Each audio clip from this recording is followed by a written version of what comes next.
The first time I tasted a super oud spirit, a rare 50-year-old Glenfiddich single malt Scotch, I was taken aback.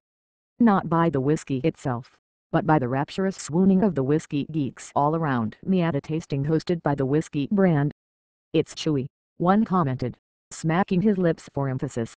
"It's kaleidoscopic," another assessed. "It tastes like cigar tobacco and leather, and then caramel and spice, and then I taste oak, and finally, it's been almost 10 minutes and I'm still tasting it." Their reactions weren't surprising. In the world of wine and spirits, we've been told that older is always better. Spirits producers and bartenders have capitalized on this belief, releasing old and rare vintages at an increasing clip and selling them at premium prices. To a certain extent, the logic makes sense. A nagged white dog whiskey can be good, 17-year-old Scotch can be great, and 20-year-old bourbon can be mind-blowing. But to my tongue, that 50-year-old Glenfiddich was delicious but not awe-inspiring. Are some super vintage spirits just too old? Yes, Dave Pickerel emphatically says. As a former master distiller for Maker's Mark in Kentucky for 14 years and the current master distiller for Hill-Rackle Estate Distillery in New York's Hudson Valley, Pickerel has aged his fair share of whiskeys. It is possible for a spirit to get too old. Sometimes older is better, but sometimes it's just older. There's a lot of debate about optimal aging times, particularly for whiskey, and the ranges vary further still depending on how the spirit is made. But here's a good rule of thumb: if it was aged in a barrel, those extra years might mean extra flavor. If it wasn't, age is unlikely to correlate with quality.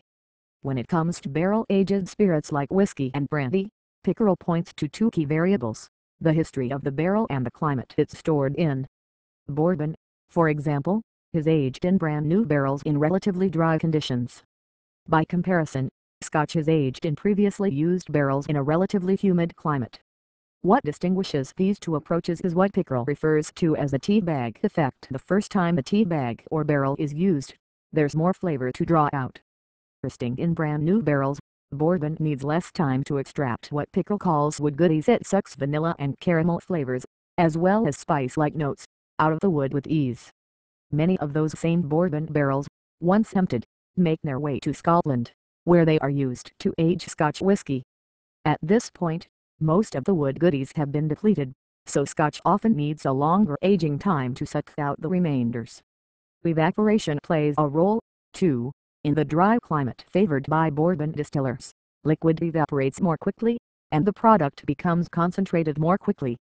Pickerel puts the ideal aging range for rye whiskey made with rye as its primary component, as opposed to corn or other grains, between 9 and 11 years, while the sweet spot for bourbon made with corn as its primary ingredient is anywhere from 6 to 10 years. And Scotch, while it depends on the type and style, he says, 20 years is a good number. But these aren't necessarily hard and fast rules. There are plenty of delectable 2-decade-old bourbons out there. Pickerel has had his share of favorites, too. Pappy Van Winkle 20-year-old is a very tasty bourbon, not too tanniny, he says. Tannins, another byproduct of contact with oak, create that dry, unpleasantly puckery sensation in the mouth. But the 23-year-old is very tanniny,